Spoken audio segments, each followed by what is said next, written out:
Hello, and thank you so much for joining me today for my webinar, Understanding Fat Loss and Setting Your Calories for Success. First of all, I know your time is very valuable and I appreciate you spending it here with me, leveling up your nutrition knowledge. It's my mission to improve the nutrition information available out there in the wild world that is the internet, and I'm expecting you to get great value from today's webinar. For those of you who haven't met me before, I'm Dom, short for Domino, and yes, that is my real name.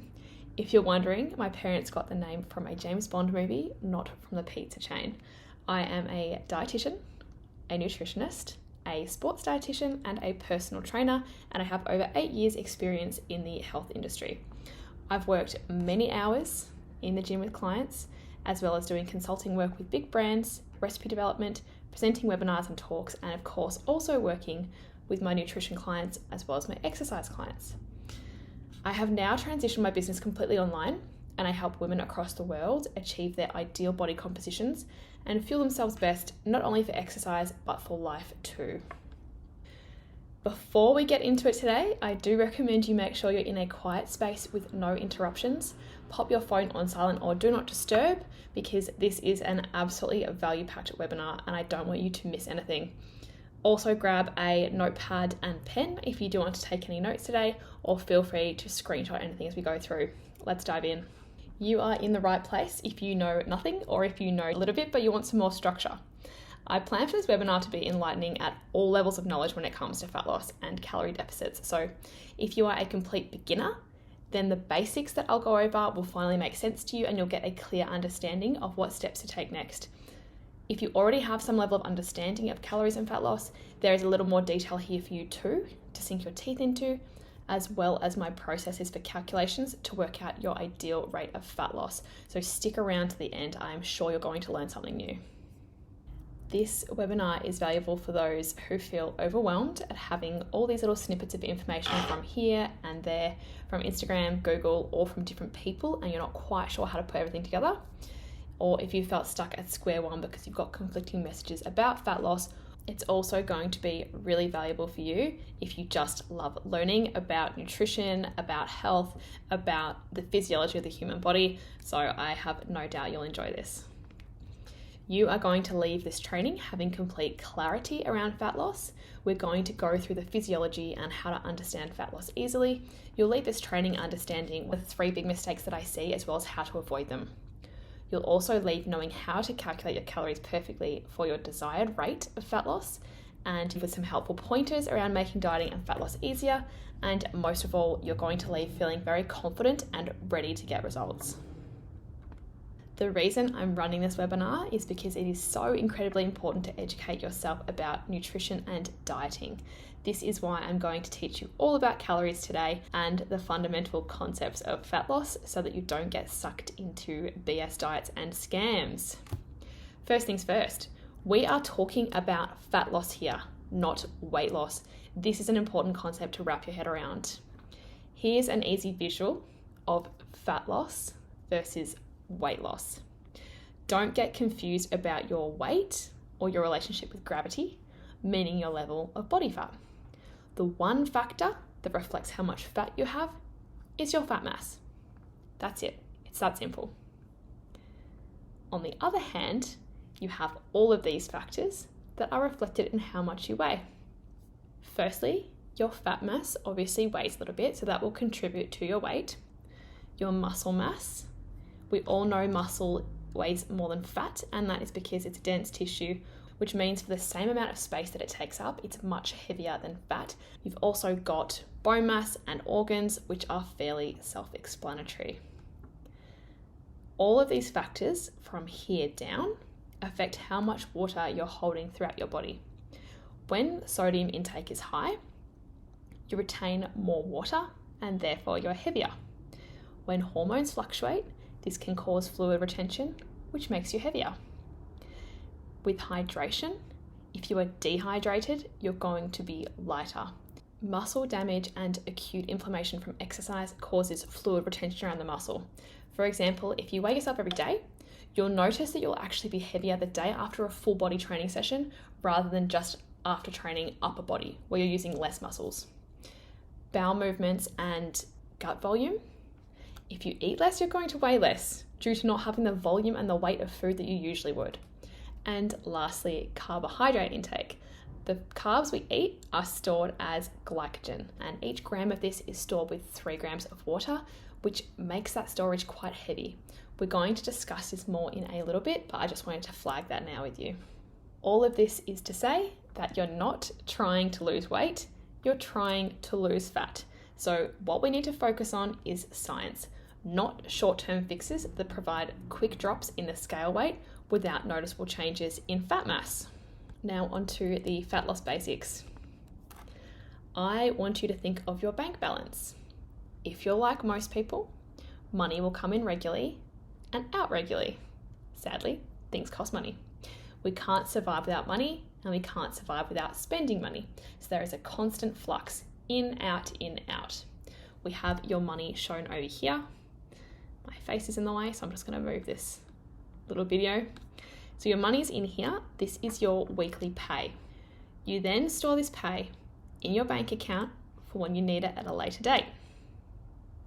Hopefully, we've all got a few bags of money in our bank accounts. Then, money comes out for debits. So if you're thinking right now, Jay, I didn't really sign up for financial advice, what is Dom talking about? There is a reason I'm breaking it down like this.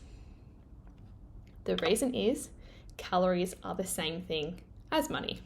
Calories are your energy currency. When you think about energy, I want you to think calories. And when you think about calories, I want you to think about energy. That's the same thing. So analogous to our bank balance, money comes in just like energy comes in when we eat food.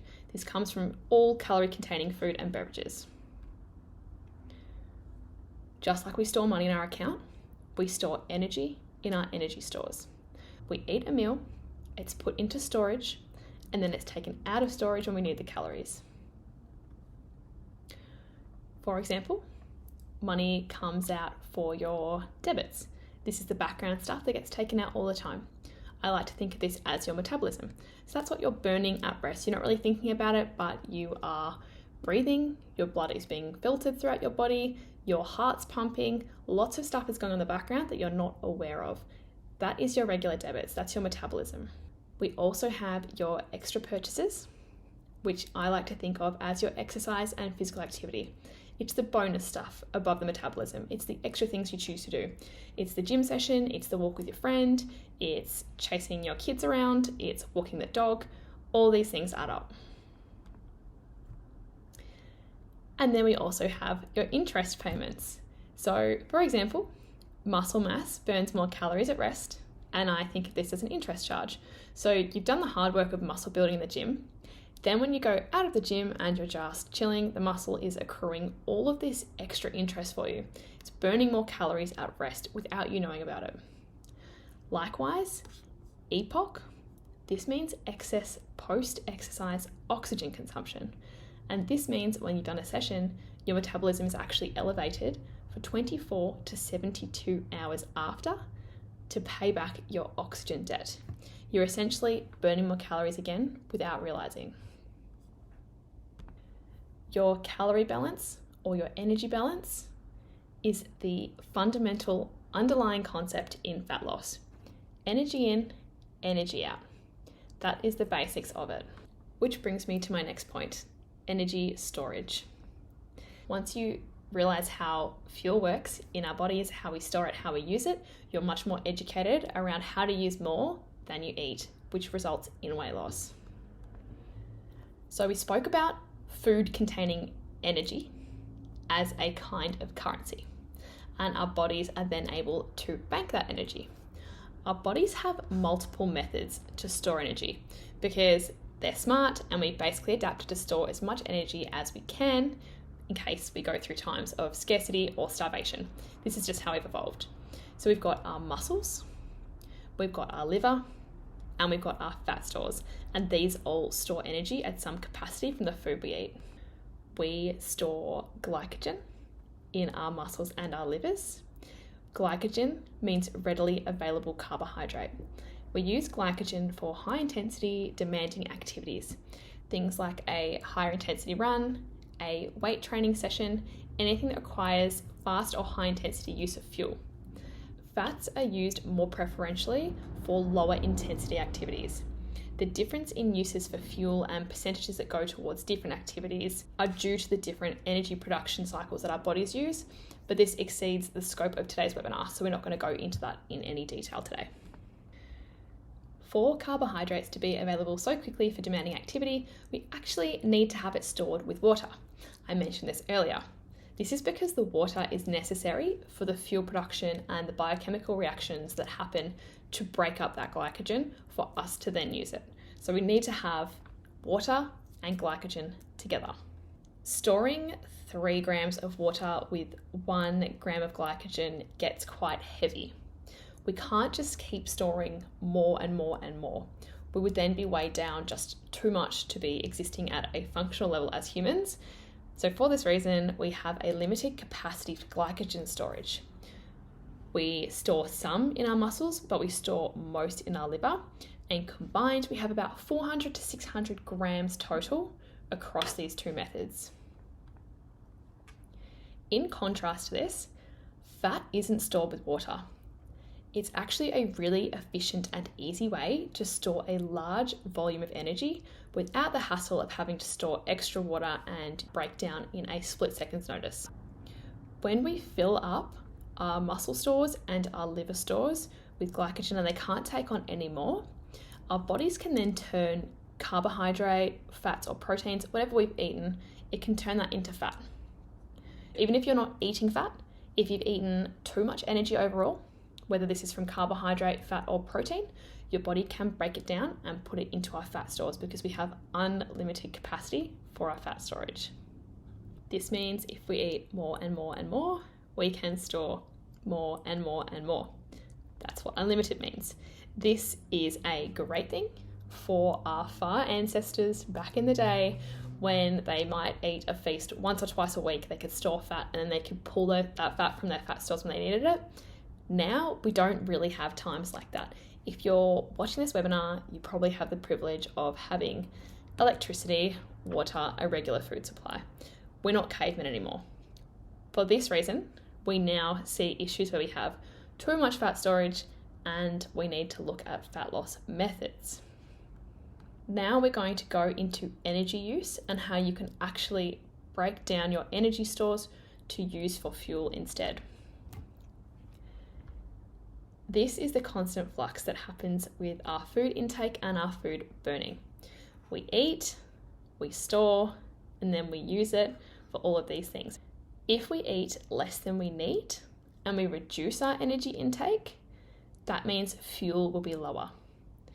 Fuel stores will deplete from muscle, from liver, and then when there's no more, also from our fat storage. If we have more energy output than energy intake, our body needs to take more fuel from our fat. If you are in a calorie deficit, this means you're eating less than you're burning. If you are at a calorie maintenance, this means you're eating the same as you're burning. You should be weight stable if you're eating at maintenance. Surplus means you're eating more than you burn. So some of the food you're eating is going to go into storage. This is an extremely simplified version of what happens in times of calorie deficit or not enough energy. We secrete fat-burning enzymes called lipases. They break down fats from cells and then they bring that fat into the bloodstream and shuttle them wherever they need to be used. Now you know how fat loss works, and I have a very short little quiz for you. It is just one question. How many calories are in a kilo of fat? Is it a kilo's worth? Is it 1,000 calories, 7,700 calories, or 9,000 calories? I'm just going to give you 5 seconds to think about this.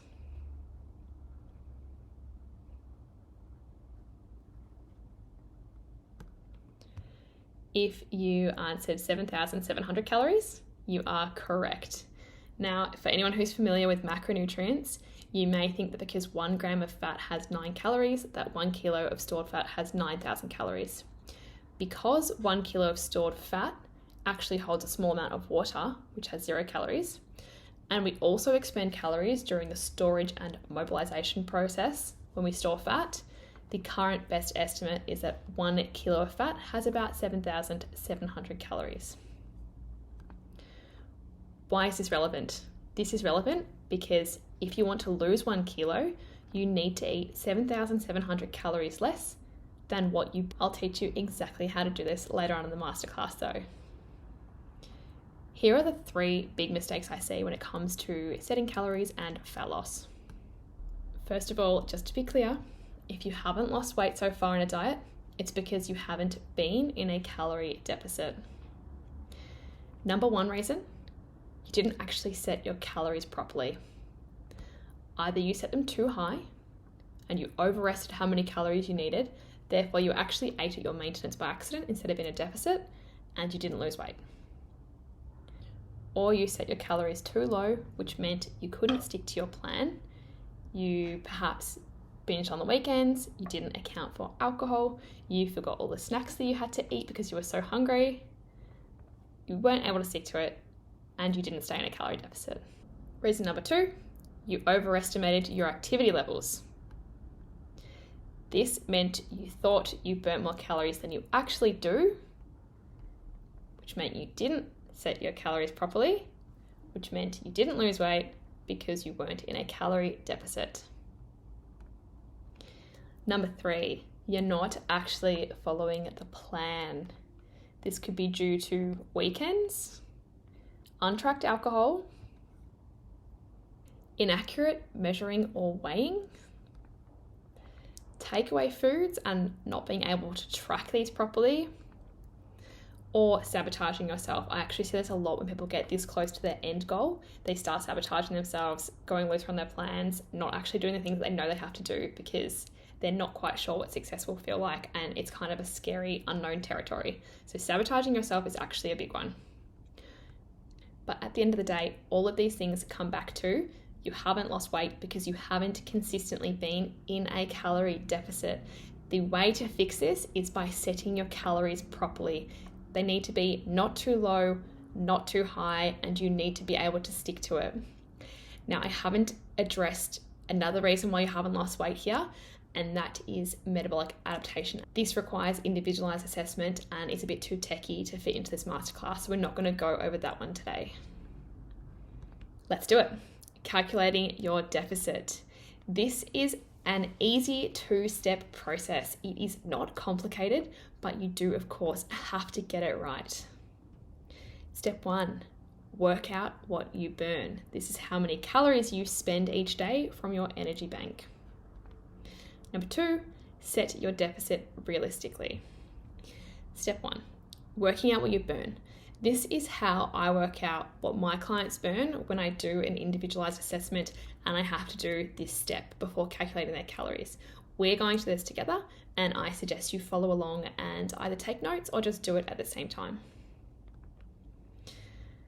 Basically, what you burn each day, your TDEE, I've written tree here.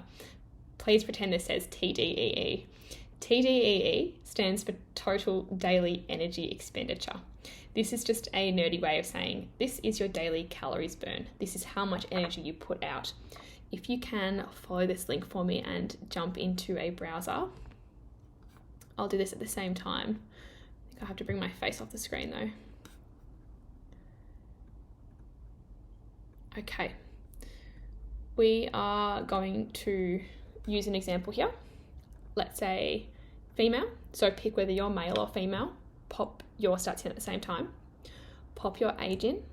I'm just going to say a 30-year-old female. I'm just using a random example.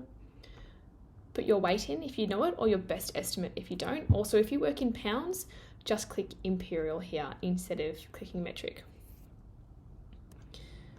So I put in 75, height, 170 centimeters, and then there is an activity level that you can choose. With the activity level, don't worry too much about which one you choose for now. Just take your best estimate and you'll be able to actually see them all on the next screen anyway. I'm just going to go moderate exercise for this example. Body fat percentage, I'm just going to put 30% in. The best way to estimate your body fat percentage is by quickly Googling body fat percentage women, for example, or body fat percentage men, this should bring up a few different pictures that show you what someone roughly looks like at different percentages of body fat. Again, for this example, I'm just going 30. It's quite generic. If you've had like an in-body scan or a DEXA scan or some other fat measurement as well, that is, give or take, somewhat accurate. You can sort of ballpark it around there. Okay, so we're going to calculate.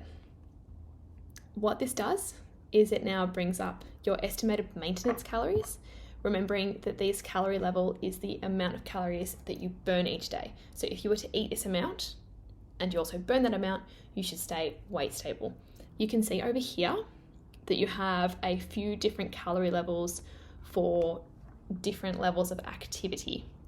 These are quite general with the sedentary, light, moderate, heavy athlete, but you can see how different that makes these calories here. So at different levels, roughly 200 or 300 calories higher between each level. I just wanted to explain a little bit more about which exercise level you should choose, because this is really hard to estimate, and these are quite general, 1 to 2 days, 3 to 5 days. Everyone is different with their jobs as well. What about the rest of the time? What are you doing not in the gym? You're doing steps or walks, work, incidental activity. These are my rough estimates, or the kind of parameters that I use when I calculate someone's activity level. Feel free to screenshot this. Sedentary, under 7,000 steps per day. Seated job, maybe 1 to 3 sessions per week. Light activity, about 8 to 9,000 steps per day. Lightly active job, on the feet for some of the day. So maybe they walk around for client meetings, or they stand on their feet in customer service, maybe train 3 sessions a week. To have a moderate exercise level, I would say you have to meet 10,000 steps per day and be doing 3 to 5 sessions per week. Heavy level of exercise is active jobs, someone lifting things, moving things, always standing or walking. Athlete speaks for itself. Don't stress too much about this. Don't overthink it. You can recalculate this. Do your best estimate now, and then if you're not getting the results you would expect from your diet in about 2 weeks of actually sticking to that diet, you probably need to recalculate your activity level and decrease it to account for error or individual variability. Step 2, working out your preferred rate of fat loss. Now, I know you want to say as fast as possible. I know it's super tempting, but we're going to break this down together into what is realistic and what I recommend for you. Going back to our kilo of fat, you need to eat 7,700 calories less than what you need. You can do this across a month, 3 weeks, a fortnight, 1 week. How best should you do it? To lose 1 kilo per week, you would have to be in a 7,700 calorie deficit per week. Remembering that deficit just means 7,700 calories less than what you burn. So that's what's not going into your energy bank account. To work this out per day of what this deficit looks like, you have to divide this by 7 because there's 7 days in a week, and you end up with 1,100 calories of a deficit each day. Is this realistic? If your maintenance, your TDEE, is 2,000 calories, then a 1,100 calorie deficit each day would be 900 calories to eat. I've done a little bit of a sad face here. Can you guess why? Because that is not much food. This is what 900 calories looks like in real food terms. 30 grams of oats and a piece of fruit might be 200 calories, maybe slightly more. A large cappuccino from a cafe, 200 calories, and a takeaway salad and ham wrap, 500 calories. You are already at 900 calories. If you are looking at this food, that is not much food.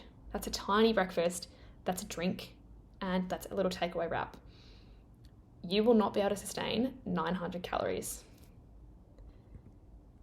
Having said this, if your maintenance level is up around 2,600 to 3,000 calories, there is a good chance you can sustain a 1,000 calorie deficit. Again, very individual. To lose half a kilo per week, you need to be in a 3,850 calorie deficit each week. Again, divide by 7. That gives you a 550 calorie deficit each day. This is potentially very realistic for you, depending on what your maintenance level is. So if your maintenance is around 2,000 calories, a 550 deficit each day gives you around 1,500 calories to eat. This is very doable as well. If you only want to lose a quarter of a kilo per week, so if you're quite lean already and you want to preserve muscle mass, you don't want to have too much of a deficit, your maintenance level might not be very high, these are all situations in which you might only want to lose a quarter of a kilo per week. This would be a deficit of 1,925 calories. Dividing this by 7 gives you a 275 deficit each day. This is very realistic. However, I will just point out that if you only have a 275 deficit each day, it's super easy to go over this deficit by accident. You might not get much progress if you're not being super strict every day at this level. If your maintenance is between 1,500 and 1,800 calories per day, you may have to set a smaller deficit and be very patient if you can't increase your energy output. Other options, somewhere in between a quarter of a kilo and 1 kilo per week. This doesn't have to be perfect. This is a summary for you. Feel free to screenshot this. This gives you your deficit per week and your deficit per day, depending on your desired rate of fat loss. So what you need to do is have a look at the number we worked out in step 1. That was your TDEE. Let's say that was 2,000 calories. Then you need to work out your desired rate of fat loss by looking at this, somewhere from a quarter of a kilo to a kilo per week, and then take away this amount of calories from your TDEE. So it's TDEE minus deficit equals your diet calories. Super simple. I'll just say that again if anyone's taking notes. It is your TDEE minus your deficit equals your diet calories. What is my recommendation as a dietitian and somebody who has worked with hundreds and hundreds of women for effective weight loss?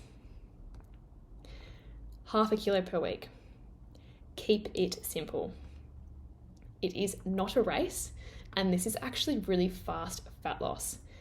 There are no prizes for losing 3 kilos in 3 weeks and then rebounding and going back to square one. You're better off creating a plan that's sustainable for the length of time you want to diet for. Half a kilo per week is actually still a lot of fat to lose. As females, we already have a level of essential fat that we need to maintain for healthy hormones and general human functioning. So there's a good chance that you only really have a few kilos to lose. For example, if you're 60 kilos and you're 20% body fat, and keeping in mind that as females, we have 13% essential body fat, you only have 7% body fat that you can lose out of that 60 kilos. That is 4.2 kilos. So if you're 60 kilos and you're trying to lose weight, please don't think you can lose 60 kilos. It is not possible. We're not trying to go zero, we're trying to lose a small amount of fat mass. Be mindful that you will lose more weight than you predicted in the first week or two. This is water weight, this is gut volume, and decreased food overall, as reflected on the scales. This will happen when your glycogen stores deplete. Remember that glycogen depletes a lot before we move to 100% fat burning, thinking back to that fuel storage that I talked you through. This is why you see people say they lose 2 kilos in the first week of a diet and they think they're going to smash their 10 kilo goal in 5 weeks. Think about the maths we just looked at. This is not possible. That same person will put 2 kilos back on after eating a meal with lots of carbs because it was never fat loss in the first place. It was mostly water weight loss. You just have to be consistent. After a few weeks of dieting, you will switch to almost 100% fat burning and your perceived rate of weight loss will slow down. This is perceived, not actual. In actual fact, the rate of fat loss has been the same the whole time. So don't let us get in your head, your plan is still working. Strategies for fat loss. You may see lots of diets promising to fix your fat loss problems with one of these things. These are common energy manipulation strategies for managing the amount of calories coming in. Planning and tracking your food, macronutrient distribution, total energy across the meals in the day, balanced meals, having lots of vegetables on the plate, things like that. Quality of food, For example, you burn more calories in digestion with foods that are harder to digest because they're less processed. So you actually burn more calories when breaking those down. Sleep and stress management affect how much food you eat. For example, in sleep deprivation studies, they've shown that having a poor night's sleep actually makes you eat about 25% more the next day. But just being aware of this will help you manage it. And energy out. This is how you spend your energy bank balance. Exercise type, exercise duration, non-exercise activity. So that's things like your walking and your steps and your chores, your cooking, your shopping, all those things. Again, sleep, stress management, and hormones I've actually highlighted there. These things are not exercise-based management strategies to manipulate your calories out, but they do impact how many calories you burn.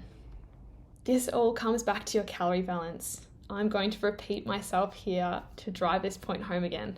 No matter what you do with your food, your exercise, your sleep, your stress, your hormones, at the end of the day, it's the interplay of all of these and your overall calorie balance that you need to keep in mind.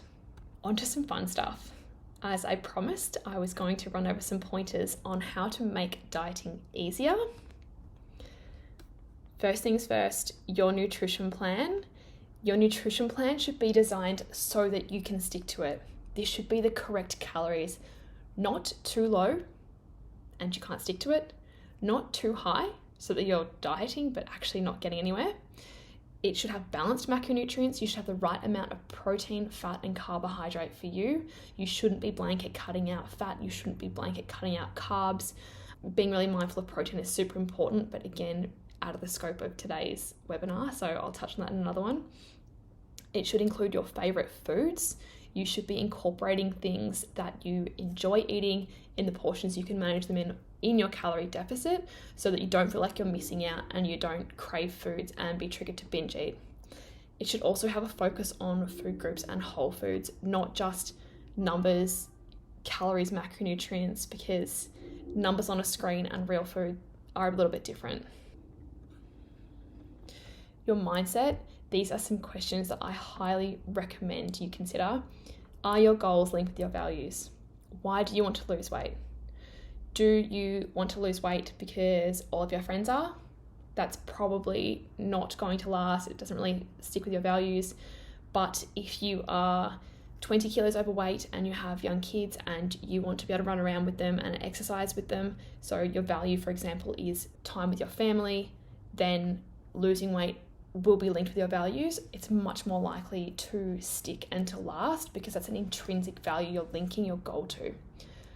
Or it also could be something like your confidence. Do you have low confidence because you don't like the way you look, you don't feel comfortable? If you value confidence and freedom and the ability to strive and be the best version of yourself, then your goal will link with your value. So write down your goal, write down your values, and really link those two in your mind.